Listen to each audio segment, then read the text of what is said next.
Hi friends, complete English grammar. ಈ video series ಅಲ್ಲಿ English ಸಂಬಂಧಪಡೋದು complete grammar cover ಮಾಡ್ತಾ ಇದ್ದೀನಿ. ಅಂಡ್ ಈ ಫಸ್ಟ್ ವಿಡಿಯೋದಲ್ಲಿ ಇವತ್ತು ನಾವು ಗ್ರಾಮರ್, ಲೆಟರ್ಸ್ ಮತ್ತೆ ವರ್ಡ್ ಬಗ್ಗೆ ತಿಳ್ಕೊಳ್ಳೋಣ. ಇವತ್ತಿನ ವಿಡಿಯೋನ ಸ್ಟಾರ್ಟ್ ಮಾಡೋಣ.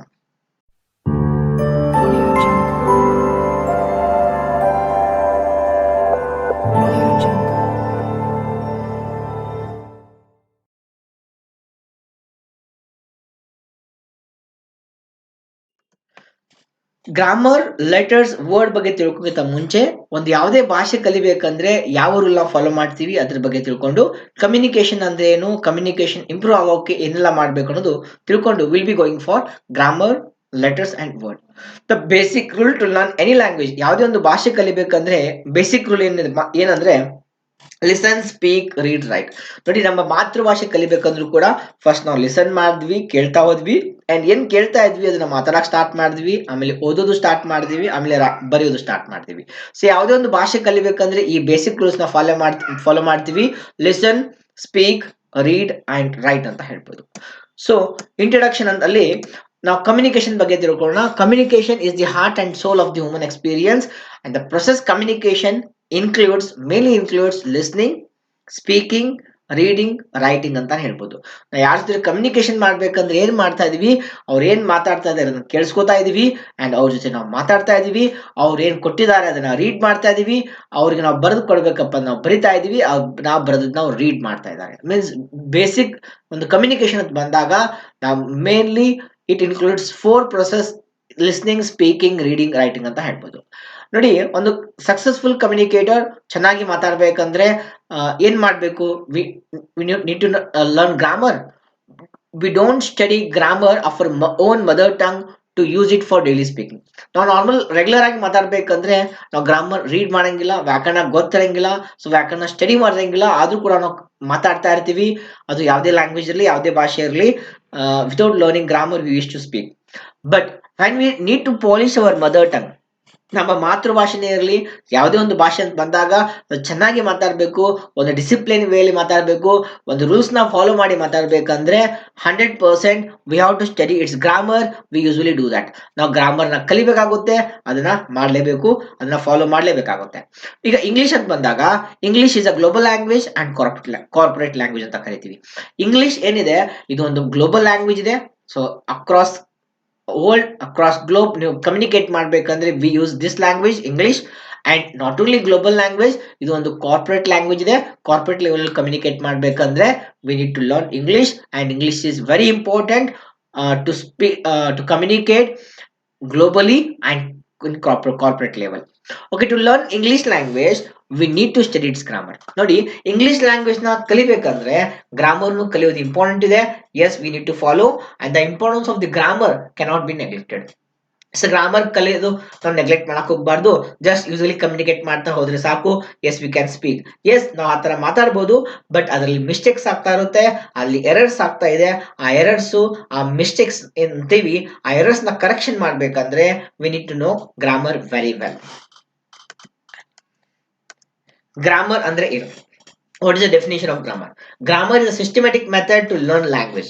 Systematic method ಅಂದ್ರೆ in simple words ಹೇಳ್ತೀನಿ, these are rules, set of rules to learn any language. ನೋಡಿ, ಎಲ್ಲದಕ್ಕೂ ರೂಲ್ ಇದೆ, ಎಲ್ಲದಕ್ಕೂ ಒಂದು ಮೆಥಡ್ ಇದೆ.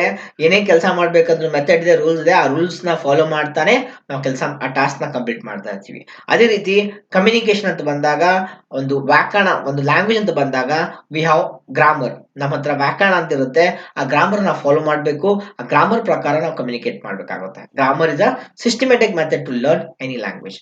Same English grammar is a systematic method to learn English language. To speak clearer and more effective manner we study grammar. ನಾವು ಇನ್ನು clearer ಮತ್ತೆ more effective ವೇಲಿ ಮಾತಾಡ್ಬೇಕಂದ್ರೆ ನಾವು ಗ್ರಾಮರ್ ನ ಸ್ಟಡಿ ಮಾಡ್ಬೇಕಾಗುತ್ತೆ. ಗ್ರಾಮರ್ ಅಷ್ಟೇ ಸ್ಟಡಿ ಮಾಡೋದು ಸಾಕಾಗುತ್ತಾ? No. Apart from grammar, complete grammar ತಿಳ್ಕೊಂಡ್ರು ಕೂಡ ಚೆನ್ನಾಗಿ ಇಂಗ್ಲಿಷ್ ಮಾತಾಡಕ್ ಸಾಧ್ಯ ಇಲ್ಲ. ಅಂಡ್ ಚೆನ್ನಾಗಿ ಇಂಗ್ಲಿಷ್ ಮಾತಾಡೋಕೆ ಅಂಡ್ ಕ್ಲಿಯರರ್ ಮತ್ತೆ ಇಫೆಕ್ಟಿವ್ ಆಗಿ ಮಾತಾಡ್ಬೇಕಂದ್ರೆ we need to learn vocabulary. Grammar and vocabulary are important to learn English ಅಂತ ಹೇಳ್ಬೋದು. ಸೊ ಎರಡಕ್ಕೂ ಈಕ್ವಲ್ ನೀವು ಟೈಮ್ ಕೊಡ್ಬೇಕಾಗುತ್ತೆ to learn this language, that is English. ಅದರಲ್ಲಿ ಫಸ್ಟ್ ಬರೋದು ಇಂಗ್ಲಿಷ್ ನಲ್ಲಿ ಲೆಟರ್ಸ್ ಅಂದ್ರೆ ಏನು.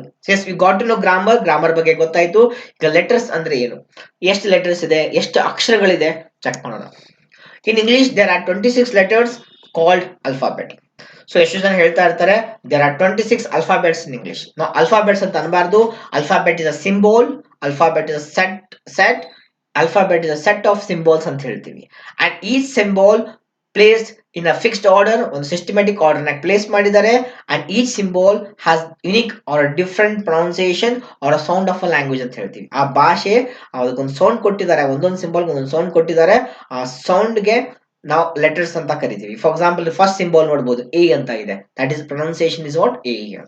So alphabet is what set of letters, alphabet is what set of symbols. ಈ ವರ್ಡ್ ಕೂಡ ಎಲ್ಲಿಂದ ತಗೊಂಡಿದ್ದಾರೆ, ಅಲ್ಫಾಬೆಟ್ ಎಲ್ಲಿಂದ ಬಂದಿದೆ, the alphabet is derived from Greek word. Greek ಅಲ್ಲಿ ಅಲ್ಲಿರುವಂತ ಲೆಟರ್ಸ್ ಅಲ್ಲಿ ಈ ರೀತಿ ಲೆಟರ್ಸ್ ಇರುತ್ತೆ. ಅಲ್ಫಾ, ಬೀಟಾ, ಗ್ಯಾಮಾ ಈ ರೀತಿ ಲೆಟರ್ಸ್ ಇರುತ್ತೆ. ಅದ್ರಲ್ಲಿ ಫಸ್ಟ್ 2 ಲೆಟರ್ ತಗೊಳ್ಳಿ, ಅಲ್ಫಾ ಮತ್ತೆ ಬೀಟಾ, ಆ 2 ಲೆಟರ್ ಕಾಂಬಿನೇಷನ್ ನಾವು ಏನಾಗಿದೆ ಅಲ್ಫಾಬೆಟ್ ಅಂತ ಆಗಿದೆ. Alphabet is what it is a symbol. So placed in a fixed order to represent basic set of speech sounds of a language. So English ನಲ್ಲಿ 26 letters ಇದೆ. ಆ 26 letters ನಾವು 2 ವೇಲಿ represent ಮಾಡ್ತೀವಿ writing ಅಲ್ಲಿ, ಒಂದು ಕ್ಯಾಪಿಟಲ್ ಲೆಟರ್ಸ್, ಒಂದು small letters. ನೀವು ನೋಡಬಹುದು 26 letters, 26 letters, A B C D E F G H I J K L M O P Q R S T U V W X Y Z. These are 26 letters. But ಇದೇ 26 letters ಅಲ್ಲಿ ನಾವು 2 ಭಾಗಗಳಾಗಿ ಮಾಡ್ತೀವಿ. ಅದು 5 ಓವಲ್ಸ್ and 21 consonants. 5 ಓವಲ್ಸ್ ನೋಡಬಹುದು ನೀವು, A E I O U ಅಂತ ಹೇಳ್ತೀವಿ. ರಿಮೈನಿಂಗ್ ಲೆಟರ್ಸ್ ಏನು ಕಾನ್ಸನೆಂಟ್ಸ್ ಅಂತ ಹೇಳ್ಬೋದು. ಓವಲ್ಸ್ ಅಂದ್ರೆ ಕನ್ನಡದಲ್ಲಿ ಸ್ವರಗಳು ಅಂತ ಹೇಳ್ತೀವಿ, ಕಾನ್ಸನೆಂಟ್ಸ್ ಗೆ ವ್ಯಂಜನಗಳು ಅಂತ ಹೇಳ್ಬೇಕು. ನೋಡಿ, ಯಾವುದೇ ಒಂದು ಇಂಗ್ಲಿಷ್ ನಲ್ಲಿ ಒಂದು ಶಬ್ದ ತಗೊಂಡಾಗ ವಾಟ್ ಈಸ್ ವರ್ಡ್, ವರ್ಡ್ ಅಂದ್ರೆ ಗೊತ್ತು, it's a group of letters. But before that, so ಯಾವುದೇ ಒಂದು ಶಬ್ದ ತಗೊಂಡಾಗ ಎಲ್ಲಾ ಶಬ್ದದಲ್ಲಿ ಏನಿರಬೇಕು, ಓವಲ್ ಸೌಂಡ್ ಇರಲೇಬೇಕು. ನೋಡಿ, ಎಲ್ಲಾ ಶಬ್ದದಲ್ಲಿ ಸ್ವರದ ಸೌಂಡ್ ಇದ್ದೇ ಇರುತ್ತೆ. ಸ್ವರ ಇಲ್ಲ ಅಂದ್ರೆ ಮೀನ್ಸ್ ಮೇನ್ ಸ್ವರ, ಒಂದು ಯಾವ್ದೋ ಶಬ್ದದಲ್ಲಿ ಸ್ವರ ಬೇಕು. And every word should have Oval ಅಂತ, ಓವಲ್ ಸೌಂಡ್ ಇರಲೇಬೇಕಂತ ಹೇಳ್ತೀವಿ ನಾವು. ನೋಡಿ, we can't make a word without Oval. Oval ಇರ್ಲಾರ್ದೆ ವರ್ಡ್ಸ್ ಮಾಡಕ್ ಬರಂಗಿಲ್ಲ. ಬಟ್ ಸಮ್ ಟೈಮ್ಸ್ ಓವಲ್ ಇರ್ಲಾರ್ದ ಶಬ್ದಗಳು ಇದ್ರೂ ಕೂಡ, ಬಟ್ ಅಲ್ಲಿ ಓವಲ್ದು ಸೌಂಡ್ ಇರಲೇಬೇಕು. It should have Oval sound. ನೋಡಿ, ಯಾವ ರೀತಿ ಶಬ್ದಗಳಿದೆ ಓವಲ್ಸ್ ಇರುವಂತ ಶಬ್ದಗಳು, ಎಲ್ಲಾ ಓವಲ್ಸ್ ಇರುವಂತ ಶಬ್ದಗಳು, ಓವಲ್ಸ್ ಇಲ್ಲದೆ ಇರುವಂತ ಶಬ್ದಗಳಿದೆ. ಅದು ಯಾವ್ದು ಚೆಕ್ ಮಾಡೋಣ. ಫಸ್ಟ್ ನೋಡಿ, ಓವಲ್ಸ್ ಇರುವಂತ ಶಬ್ದಗಳು ಆಸ್ ಲೆಟರ್ಸ್.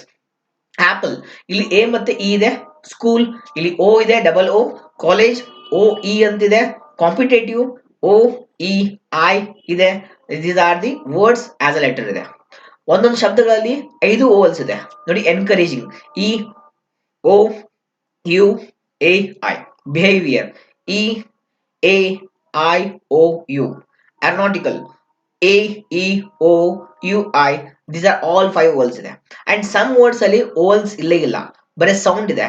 ನೋಡಿ, as a sound sky, fly, my. So ಇಲ್ಲಿ ಓವಲ್ ಇಲ್ಲ, S K Y, there is no vowel letter. Fly letter ಇಲ್ಲ, ಮೈ ಅಲ್ಲಿ ಲೆಟರ್ ಇಲ್ಲ, but it has a sound, vowel sound ಇದೆ. ಅಂಡ್ ಅದು ಆಸ್ ಅ ಸೌಂಡ್ ನಾವು vowels ನ use ಮಾಡ್ತೀವಿ ಶಬ್ದಗಳಲ್ಲಿ. That is all about letters. ಇನ್ನ ವಾಟ್ ಈಸ್ ವರ್ಡ್, ಬಹಳ ಸಿಂಪಲ್ ಡೆಫಿನೇಷನ್ ಇದೆ. So what is word? And collection of letters which gives meaning. Group of letters which gives meaning. ಅರ್ಥ ಇದ್ರೆ, ಅರ್ಥಪೂರ್ಣ ಇದ್ರೆ ಅದಕ್ಕೆ ನಾವು ಮೀನಿಂಗ್ಫುಲ್ ವರ್ಡ್ ಅಂತ ಕರಿತೀವಿ. Example, apple, chair, table, school, pen. These are words. ಇವೆಲ್ಲ ವರ್ಡ್ಸ್ ಯಾವ ರೀತಿ ಇದೆ, ಗ್ರೂಪ್ ಆಫ್ ಲೆಟರ್ಸ್ ಇದೆ. ಅಂಡ್ ಇದಕ್ಕೆ ಈಚ್ ಅಂಡ್ ಎವ್ರಿ ವರ್ಡ್ ಗೆ ಮೀನಿಂಗ್ ಇದೆ, ಅರ್ಥ ಇದೆ. Then these are called as word.